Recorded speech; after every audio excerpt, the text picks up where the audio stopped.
एक बार की बात है कि बंगेरी के घने जंगल में एक उन्मुक्त हाथी ने भारी उत्पात मचा रखा था। वो अपनी ताकत के नशे में चूर होने कारण किसी को कुछ नहीं समझता था। बंगेरी में ही एक पेड़ पर एक चिड़िया बच्चे का छोटा सा खुशी संसार था।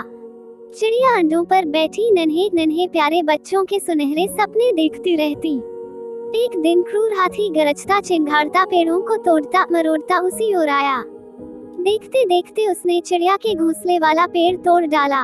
घोंसला नीचे आ गिरा, अंडे टूट गए और ऊपर से हाथी का पैर उस पर पड़ा। चिड़िया और चिड़ा चीखने चिल्लाने के सिवा और कुछ न कर सके। हाथी के जाने के बाद चिड़िया छाती पीट पीट कर रोने लगी। तभी वहाँ कठफोड़वी आई। वो चिड़िया की अच्छी मित्र थी। कठफोड़वी ने उसके रोने का कारण पूछा तो चिड़िया ने सारी कहानी कहा डाली। कठफोड़वी बोली, इस तरह गम में डूबे रहने से कुछ नहीं होगा। उस हाथी को सबक सिखाने के लिए हमें कुछ करना होगा। चिड़िया ने निराशा दिखाई। हम छोटे छोटे जीव उस बलशाली हाथी से कैसे टक्कर ले सकते हैं? कठफोड़वी ने समझाया, एक और एक मिलकर 11 बनाते हैं। हम अपनी शक्तियाँ जोड़ेंगे। कैसे? चिड़िया ने पूछा। मेरा एक मित्र मियाक नामक भंवरा है, हमें उससे सलाह लेनी चाहिए। चिड़िया और कठफोड़वी भंवरा से मिली। भंवरा गुनगुनाया, ये तो बहुत बुरा हुआ। मेरा एक मेढक मित्र है, आओ उससे सहायता मांगे। अब दोनों उस सरोवर के किनारे पहुँचे जहाँ वह मेढक रहता था।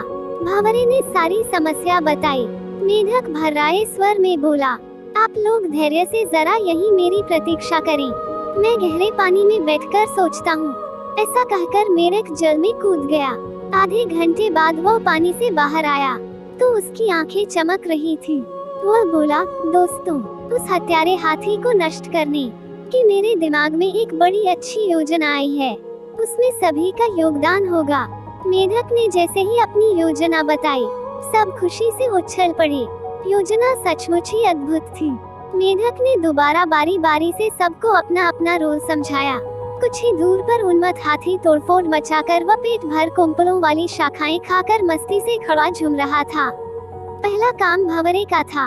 वो हाथी के कानों के पास जाकर मधुर राग गुंजाने लगा। राग सुनकर हाथी मस्त होकर आंखें बंद करके झूमने लगा। तभी कठफोड़वी ने अपना काम कर दिखाया। वो आई और अपनी सुनी जैसी नुकीली चोंच से उसने तेजी से हाथी की दोनों आंखें बींध डाली। हाथी की आंखें फूट गई। वो तड़पता हुआ अंधा होकर इधर उधर भागने लगा। जैसे जैसे समय बीतता जा रहा है, हाथी का क्रोध बढ़ता जा रहा था। आंखों से नजर न आने के कारण ठोकरों और टक्करों से शरीर जख्मी होता जा रहा था। जख्म उसे और भी चिल्लाने पर मजबूर कर रहे थे। चिड़िया कृतज्ञ स्वर में मेढक से बोली, भैया, मैं आजीवन तुम्हारी आभारी रहूंगी। तुमने मेरी इतनी सहायता कर दी। मेढक ने कहा, आभार मानने की जरूरत नहीं है, मित्र ही मित्र के काम आते हैं। हाथी के एक तो आंखों में जलन और ऊपर से चिल्लाते चिंगाड़ते हाथी का गला सूख गया। उसे तेज प्यास लगने लगी।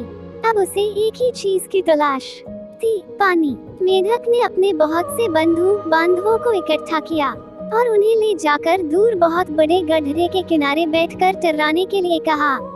सारे मेढक टर्राने लगे। मेढक की टर्राहट सुनकर हाथी के कान खड़े हो गए। वो ये जानता था कि मेढक जल स्रोत के निकट ही वास करते हैं। वो उसी दिशा में चल पड़ा। टर्राहट और तेज होती जा रही थी। प्यासा हाथी और तेजी भागने लगा। जैसे ही हाथी गड्ढे के निकट पहुंच, मेंढकों ने पूरा जोर लगाकर टर्राना शुरू कर दिया। हाथी आगे बढ़ा और विशाल पत्थर की तरह गड्ढे में गिर पड़ा, जहां उसके प्राण पखेरु उड़ते देर न लगे। इस प्रकार अहंकार में डूबे हाथी का अंत हुआ। सीख है कि कथा में बल, दो अहंकारी का देर या सबेर अंत होता ही है।